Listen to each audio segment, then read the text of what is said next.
السلام علیکم، کیسی ہے میری یوٹیوب فیملی؟ امید کرتی ہوں آپ سب لوگ ٹھیک ٹھاک ہوں گے، خوش ہوں گے۔ اور جو کوئی بہن بھائی میرے پریشان ہیں، بیمار ہیں، اللہ پاک سے دعا ہے اللہ پاک ان کی تمام تکلیفوں پریشانیوں کو دور فرمائے، آمین۔ آج کی ویڈیو سٹارٹ کرتے ہیں صبر کے اوپر۔ یوں تو ہم سب جانتے ہیں صبر کی کتنی فضیلت ہے، جاننے میں اور عمل کرنے میں بہت فرق ہے، اور پتہ تو تبھی چلتا ہے جب آزمائش آتی ہے، مشکل لمحات آتے ہیں، دعا کی قبولیت کا انتظار آتا ہے۔ دعا کا سب سے مشکل مرحلہ صبر اور انتظار ہے۔ آغاز میں انسان بہت پرجوش ہوتا ہے، لیکن جب وقت گزرنے لگتا ہے تو وہ ہمت کھونے لگتا ہے۔ پھر اس کی عقل کے مطابق فیصلے نہ ہو رہے ہوں تو وہ دعا ہی سے بدگمان ہونے لگتا ہے۔ وہ یہ نہیں سوچتا کہ شاید رب تعالیٰ اس کا یہی امتحان لے رہا ہو۔ انسان سوچتا ہے کہ اللہ ہماری نہیں سن رہا، ہماری بے بسی کی حالت نہیں دیکھ رہا، اور اگر کسی نے برا کیا آپ کے ساتھ، دل توڑا، دھوکہ دیا، تو وہ خوش کیسے ہے؟ اللہ اسے سزا کیوں نہیں دے رہا؟ ایک بات ذہن نشین کر لیں، اللہ الخبیر ہے، وہ کچھ بھولتا نہیں ہے، ہر چیز کی اسے خبر ہے، اس نے ہر عمل کے بدلے کا ایک وقت مقرر کیا ہے، بس ہم صبر نہیں کر پاتے۔ صبر میں ایک مقام ایسا آتا ہے جب کچھ لوگ ہمت ہار کر شکوے کرتے ہیں کہ مجھے ہی ہر دفعہ آزمائش ملتی ہے، مجھے کوئی خوشیاں کیوں نصیب نہیں ہوتی، یا میری دعائیں قبول کیوں نہیں ہوتی۔ ایسے لوگوں کے لیے اس بات کا جواب دینا چاہوں گی۔ اللہ سورہ بقرہ کی آیت نمبر 286 میں فرماتا ہے، اللہ کسی جان پر اس کی طاقت سے بڑھ کر تکلیف نہیں دیتا۔ اس نے جو نیکی کمائی اس کے لیے اجر ہے، اور اس نے جو گناہ کمایا اس پر اس کا عذاب ہے۔ اے ہمارے رب، اگر ہم بھول جائیں یا خطا کر بیٹھیں تو ہماری گرفت نہ فرما۔ اے ہمارے پروردگار، اور ہم پر اتنا بوجھ بھی نہ ڈال جیسا تو نے ہم سے پہلے لوگوں پر ڈالا تھا۔ اے ہمارے پروردگار، اور ہم پر اتنا بوجھ بھی نہ ڈال جسے اٹھانے کی ہم میں طاقت نہیں، اور ہمارے گناہوں سے درگزر فرما اور ہمیں بخش دے، اور ہم پر رحم فرما، تو ہی ہمارا کارساز ہے، بس ہمیں کافروں کی قوم پر غلبہ عطا فرما۔ یہ آیت، اس میں دعا بھی شامل ہے اور اللہ پاک کا ایک بہت بڑا میسج بھی شامل ہے صبر کرنے والوں کے لیے، آزمائش سے گزرنے والوں کے لیے۔ اور اس میں جو میں نے ایک میسج کے ساتھ جو دعا پڑھی ہے وہ آپ لوگ اپنی عام روٹین میں، نماز کے وقت میں اس دعا کو پڑھ سکتے ہیں، کیونکہ ہمیں ہر وقت اللہ پاک کا کرم مانگنا چاہیے۔ ہمیں نہیں معلوم کہ کس وقت ہم سے کیا کوتاہی ہو جائے، ہماری زبان سے کیا الفاظ نکل جائیں، ہم کیا بول دیں، ہمارے گمان میں کیا آ جائے اور ہماری اس سے پکڑ ہو جائے۔ تو ہر وقت اللہ سے کرم مانگتے رہیں۔ اس آیت میں ہمیں واضح طور پر سمجھ آ گیا ہے انسان اپنے اعمال سے پاتا ہے، اور صبر میں استغفار کی فضیلت ملتی ہے، جو بات میں ہمیشہ کہتی ہوں، انسان محدود عقل کا ہے۔ کب بھول چوک میں ہم اللہ کو ناراض کر بیٹھتے ہیں تو زیادہ سے زیادہ معافی مانگیں، یہ عمل آپ کو مشکلات سے نکال دیتا ہے۔ صبر کا مطلب یہ نہیں کہ انسان روئے نہ، جو رونا بے اختیار ہے اس پر گناہ نہیں۔ اللہ دلوں کے حال سے واقف ہے، وہ ایسی والی بے بسی سے واقف ہے، وہ بہت رحمان ہے، اپنے ایسے بندوں کو تنہا کبھی نہیں چھوڑتا۔ صبر کا مطلب یہ ہے کہ صدمے کے باوجود اللہ تعالیٰ سے کوئی شکوہ نہ ہو، بلکہ اللہ کے فیصلوں پر اپنی عقل نہ دوڑائے، ورنہ وہ تھک جائے گا، ڈپریشن میں جائے گا۔ ہاں، اس وقت انسان صبر کی حد سے نکل جاتے ہیں جب امید کھونے لگتا ہے، دعا قبول نہ ہونے کے وسوسے، کچھ نہ ملنے کے وسوسے، انسان کی حالت خراب ہونے لگتی ہے۔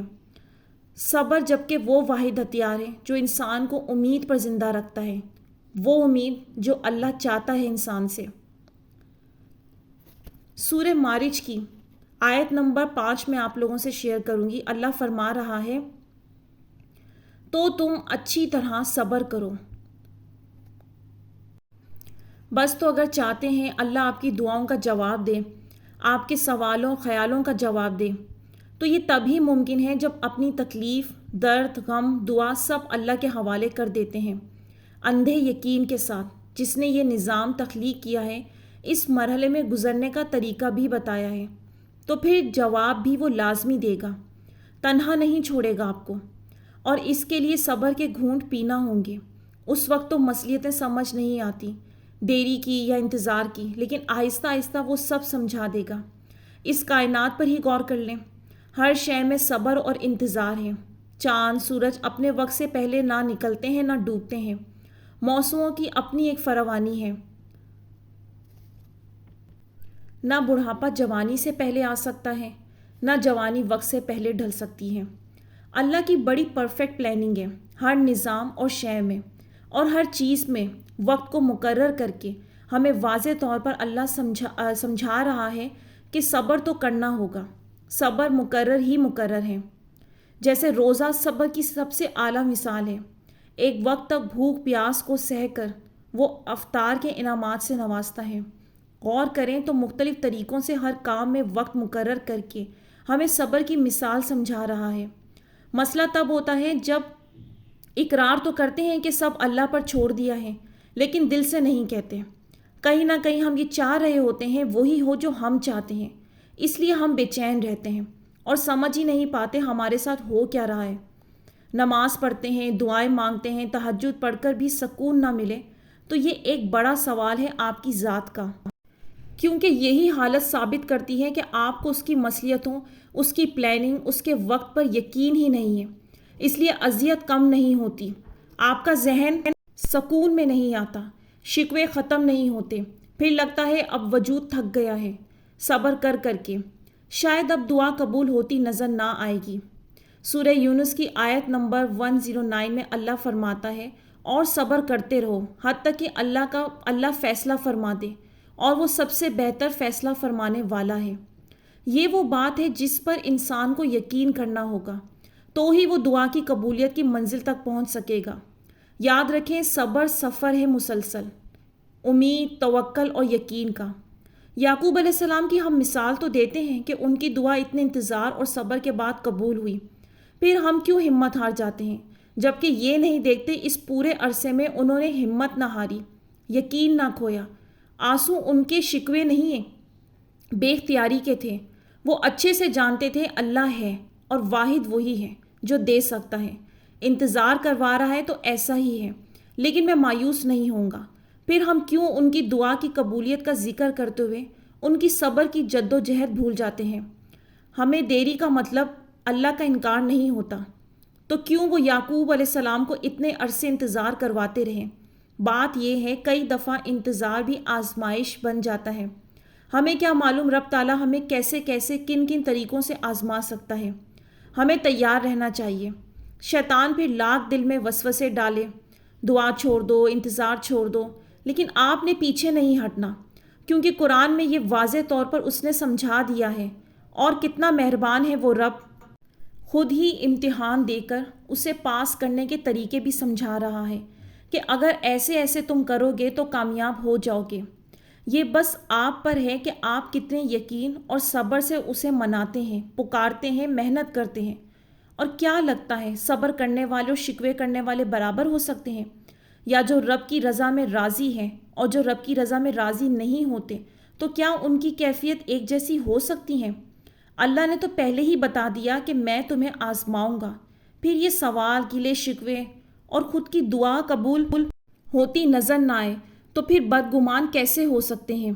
ایسا صرف وہی لوگ کرتے ہیں جو زبان سے تو کہہ دیتے ہیں ہم ایمان لے آئے، لیکن جب آزمائش میں صبر کا وقت آتا ہے تو ساری امید، ساری ہمت چھوڑ دیتے ہیں۔ ہاں، آزمائشوں سے نکلنا مشکل ضرور ہوتا ہے، لیکن ناممکن نہیں۔ چیزیں آسان ہونے سے پہلے، انعامات ملنے سے پہلے مشکل ہو جاتی ہیں۔ اس راز کو، مصلحت کو سمجھ گئے تو اللہ کے در کی چوکھٹ کبھی نہیں چھوڑیں گے۔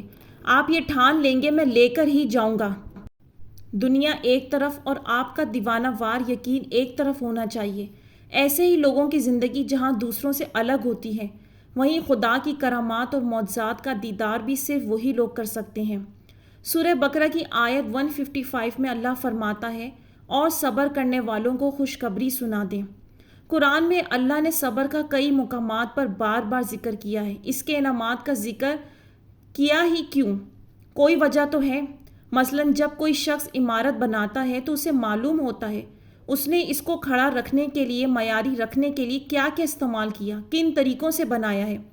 تو پھر وہ تو اللہ ہے، اسے معلوم ہے انسان کو کن کن مرحلوں سے گزارنا ہے۔